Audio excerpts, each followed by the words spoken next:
আপনার এই পেশায় যদি আপনি যেমন আমাদের আলোনাগাতে অনেক মানুষকে আমি দেখেছি যে বড় বড় ডাক্তারের কাছে কম্পাউন্ডার হিসেবে কাজ করত।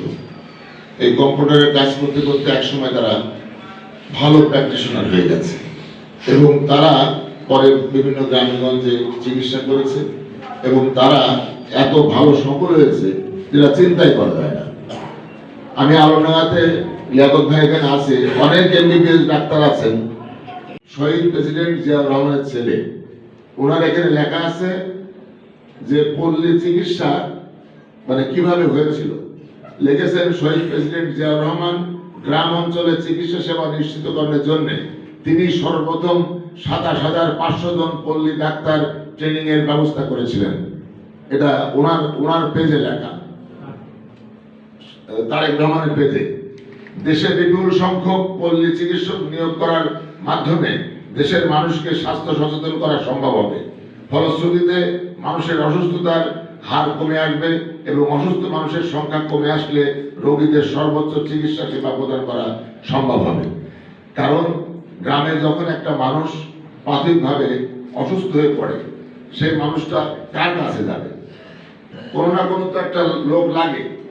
তখন যদি আপনারা মাধ্যম হয়ে তাকে প্রাথমিকভাবে দেখে একজন ভালো চিকিৎসকের কাছে পাঠান, অসুবিধা আছে? তাতে কি আপনারও উপকার, সেই মানুষটার উপকার হয় না? উপকার হয় না? ঠিক না ভাই? ঠিক ভাই? আচ্ছা, তাহলে তাই হয়, তাহলে আমরা এই ভালো কাজটা কেন করব না? অবশ্যই করব। এখানে আরেকটা আমার কাছে আছে, পল্লী চিকিৎসকের কাজ কি আমি কোট করে রেখেছি।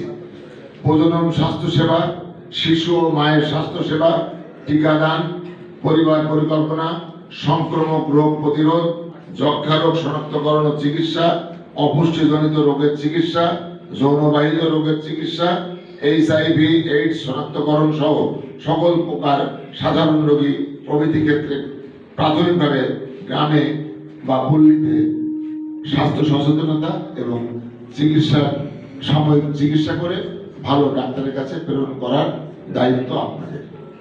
কি এটা হচ্ছে সরকার চাচ্ছিল তৎকালীন সময়। এখন প্রশ্ন হচ্ছে যে এখন এখানে যারা দায়িত্বশীল ব্যক্তি, আজকে যদি আপনাদের এই সেমিনারে এসে আপনাদেরকে যদি উপদেশ দিত, আজকে যেমন আমার বড় ভাই লিয়াকত ভাই এসছে, উনি একজন সাবেক উপজেলা স্বাস্থ্য কর্মকর্তা, উনি যেটা আপনাদের কাছে বলতে পারবে, আমি কি পারবো? আমি তো এই পেশার লোক না, কি ভাই, তাই না?